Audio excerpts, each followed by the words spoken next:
JD शराबी होई। अरे अपन मुहवा काहे बंद रखता हो? सुन ले तो मार के कुछ दी। हाँ अरे कुछ ना होई, हमसे बढ़न कौन गुंडा है? ढेर गुंडाई मत बतियावा। अरे तो का करी है सतरी बता।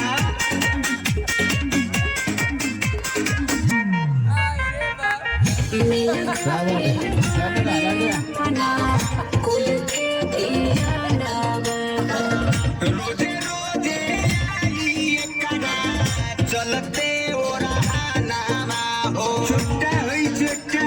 हाँ तो हरिया ढेर पता है।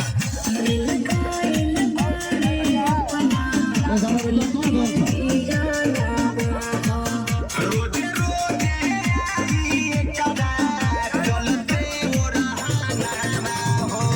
हमरा बुझाल बबुआ डॉक्टर होई है पढ़ लिख के मास्टर के तरबो लास्टर होई है हो इहता पावरफुल पवन राज के सीएम होई है सबके चाहे पीएम होई है।